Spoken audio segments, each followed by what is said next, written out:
জাবেদ সাহেব তার বোনের বাড়ি বেড়াতে এসে অনেকক্ষণ ধরে ড্রয়িং রুমে বসে আছে, কারও কোনো খবর নেই। হঠাৎ করে বোনের রুম থেকে কথার আওয়াজ পেয়ে দরজায় কান পাতে জাবেদ সাহেব। জাবেদ সাহেবের বোন ফোনে কারোর সাথে কথা বলছে। কিছুক্ষণ শোনার পর জাবেদ সাহেব আশ্চর্য হয়ে যায়। জাবেদ সাহেবের বোন তার নিজের মেয়ের সাথে ফোনে কথা বলছিল, যে কিনা পাশের রুমেই আছে। এই ঘর আর ওই ঘর, মাঝখানে একটি মাত্র দেয়াল। মা ও মেয়ের মধ্যে ফোনে কথা হচ্ছে। মায়ের প্রশ্ন, কি করছিস? মেয়ের উত্তর, অনলাইনে আছি মা। মা বললেন, রাত অনেক হলো, খাবি না? মেয়ে ব্যস্ত হয়ে বলল, ঝামেলা করো না তো, তুমি খাও, আমার দেরি হবে। এবার মা কিছুই বললেন না, ফোন কেটে দিলেন। মা মেয়ের কথা শুনে জাবেদ সাহেব তো অবাক, তার মুখ দিয়ে কোনো কথা বের হচ্ছে না। এই ঘর ওই ঘরের মধ্যে ফোনে কথা বলার যুক্তিটা কি? একে তো অহেতুক অর্থ খরচ, তার উপর এ কেমন পারিবারিক চর্চা।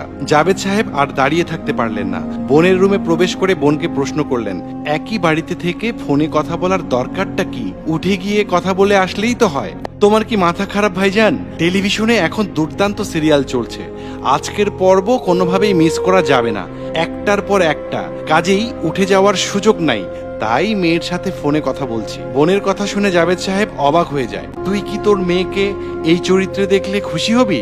বোন একটু ভেবে বললেন, না না, আমার মেয়েকে এভাবে দেখতে চাইবো কেন? এটা তো নাটক। নাটক আর বাস্তবতা কি এক হলো? জাবেদ সাহেব আর কোনো কথা না বলে বোনের রুম থেকে বের হয়ে ভগ্নী রিতার রুমে উকি দিল। উকি দিয়ে জাবেদ সাহেব দেখলেন তার ভগ্নী মোবাইলে কারোর সাথে ভিডিও কলে কথা বলছে। জাবেদ সাহেব একটু কাশি দিলেন। কাশি শুনে রিতা জাবেদ সাহেবের দিকে তাকিয়ে বললেন, মামা তুমি কখন এসেছো? এসো এসো, ঘরে এসো।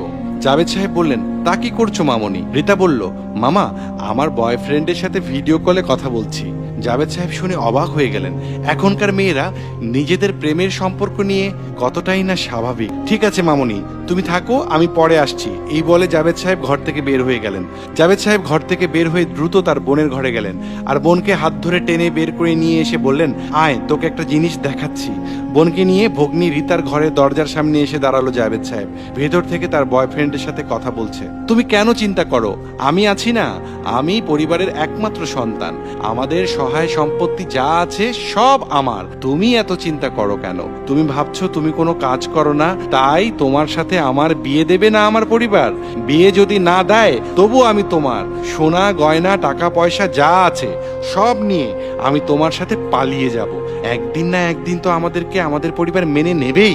এই কথাগুলো জাবেদ সাহেব ও তার বোন দরজার আড়ালে দাঁড়িয়ে সব শুনলো। জাবেদ সাহেবের বোন নিস্তব্ধ হয়ে দাঁড়িয়ে থাকে, তার মুখে যেন কোনো ভাষা নেই। আমাদের সকলের পরিবারগুলো মহান আল্লাহ তাআলা ভালোবাসার চাদরে ঢেকে রাখুক, এই শুভকামনায় আজ শেষ করছি।